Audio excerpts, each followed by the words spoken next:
Hej och välkommen! Jag heter Åsa Sjölander och det här är kanalen för hobbymålare och inspirationssökare. Jag tycker om att göra den här typen av illustrationer. Jag målar med akvarellfärg och så går jag över med någon form av tuschpenna eller pensel efteråt. Men när jag började med det här så märkte jag att det är ganska lätt att misslyckas.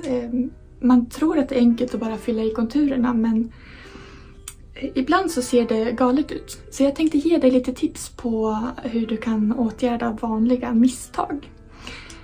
Jag kommer att använda lite diverse pennor, en pensel. Och alla de här sakerna finns länkade i beskrivningen under videon. Så vi sätter igång. Vi börjar med 2 bananer. Väldigt snyggt målade.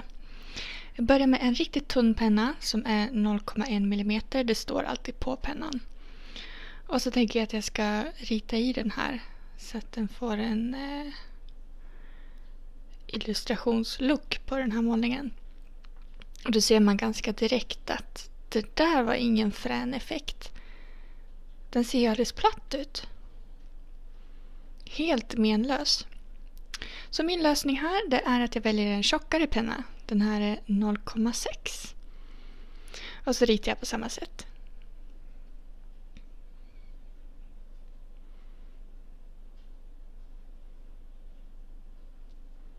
Och då ser man direkt att det här är ju lite mer liv i. Jämför de här 2. Så om det ser lite mer löst ut, välj en tjockare penna. Nu tar jag den här tjockare pennan och så går jag på ett par jordgubbar istället. Och tänker att jag ska vara noggrann och fylla i konturerna här. Men det som händer då, det är att det ser väldigt plastigt ut. Ointressant. Prova en annan variant. Samma penna. Utan att fylla i konturerna. Jag gör en slarvig teckning istället. Och nu börjar det hända saker.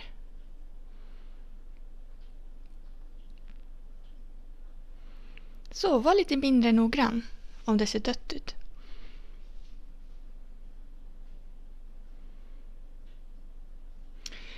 De här pennorna ger ju en väldigt jämn linje, men ibland vill jag ha en mer levande karaktär. Och då kan man använda olika typer av verktyg. Det här är min reservoarpenna. Och den har ett mjukt stift, vilket gör att den delar sig. Här visar jag hur man fyller på den. Hur man fyller på bläcket. Man drar upp det i en pump så här. Vanliga reservoarpennor har ett hårt stift så det kan vara värt att kolla. Med det här mjuka stiftet kan jag alltså få fram olika tjocklek på strecket.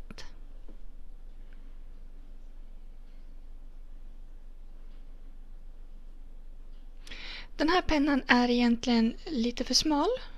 Spetsen är lite för smal alltså. Men jag tänkte ändå visa en liten blomma.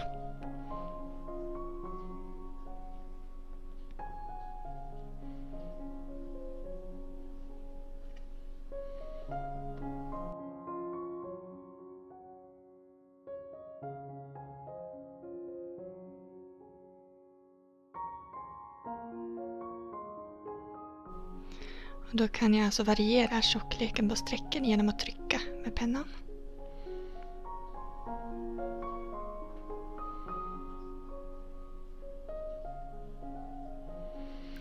En annan variant är att använda löst stålstift med ett sånt här skaft. Och det här är extremt billigt alternativt. Stiftet kostar inte ens en 50-lapp.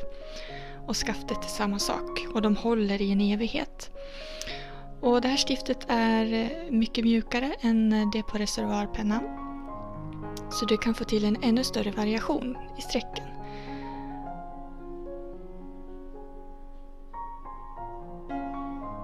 Nackdelen är att du måste doppa hela tiden.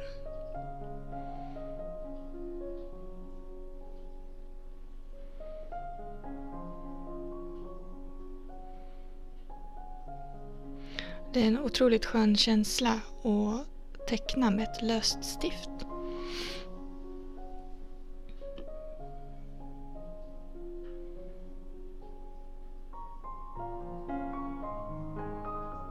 Jag gör samma sak här, att där jag vill ha lite tjockare streck, det kan vara där det är skugga, så trycker jag i lite extra så får jag ett tjockt streck. Och ett tips, spill inte, för bläck är svårt att få bort, särskilt den här typen av bläck som jag använder som är baserad på sot. Det är vattenfast, det är därför jag valt det, men det är också lite extra geggigt.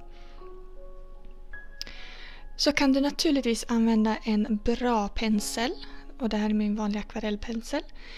Tyvärr så drabbades jag av darrhänthet här på slutet, så jag gör ingen demonstration av den. Jag var helt enkelt tvungen att bryta för lunch. Om du tyckte om den här videon, prenumerera gärna så ses vi igen nästa måndag. Ha det bra så länge!